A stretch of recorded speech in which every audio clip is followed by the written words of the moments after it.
প্রথমে একটু বলি যে আমার দেশ পত্রিকা থেকে যে নিউজটা পাবলিশড হয়েছে, তো এখানে আপনি দেখবেন যে জানা গেছে, অনুসন্ধানে উঠে আসছে যে বিষয়গুলো আছে। তো এটা সম্পূর্ণ ভিত্তিহীন এবং ব্যক্তিগত আক্রোশ থেকে। যদি বলেন কীভাবে ব্যক্তিগত আক্রোশ, তো কিছুদিন আগেও দেখবেন যে আমি হচ্ছে গেস্ট রুম নির্যাতনের বিরুদ্ধে যে শিবিরের যে একটা অবস্থান ছিল বা আধিপত্য এই গেস্ট রুমে ছিল, তো এই বিষয় নিয়ে আমি একটা ইন্টারভিউ দিয়েছিলাম।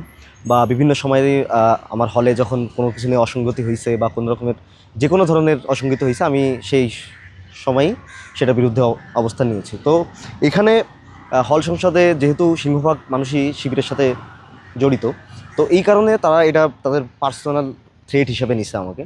তো আপনি সূর্য সেন হলে যদি শিক্ষার্থীদের সাথে কথা বলেন যারা জুলাইতে হলে অবস্থান করছিল, তো তারা অবশ্যই আমার সেই সময়ে যে জুলাই যে ভূমিকা ছিল, আমার অবস্থান ছিল, আমার যে পক্ষ ছিল, এটা সম্পর্কে তারা খুবই সুন্দরভাবে অবগত।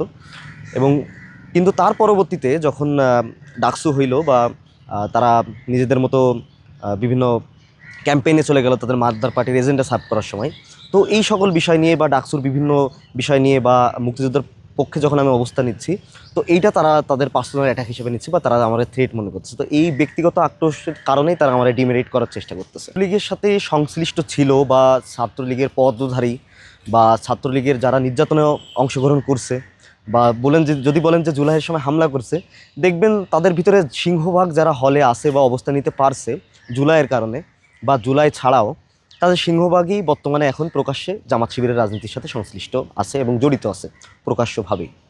তো আমি সূর্য সেন হলে সদস্য নির্বাচন করছিলাম এবং আমি স্বতন্ত্রভাবেই করছিলাম। ইভেন আমি আমার নির্বাচনে প্রচারণার জন্য আমার একজন সিনিয়র আছে যে আমার খুবই শুভাকাঙ্ক্ষী, তো উনি আছে 1,000 না 1,500 টাকা দিয়ে আমার পোস্টারগুলো ছাপাই দিছিল।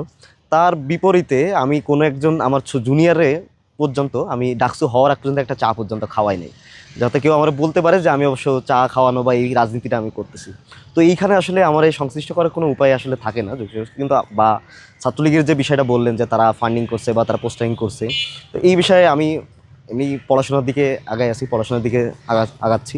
তো এইখানে আসলে আমার এইভাবে আমি দেখি নাই বা আমার এইভাবে জানা নেই। তো তারা ওই তাদের জানা মতে তারা বিভিন্ন রকম কথা বলতে পারে বা যেমন আমাকে দেখবেন যে এখানে জড়ানো আছে হয়েছে আর কি। তো আমি এই বিষয়ে বলতে পারলাম না।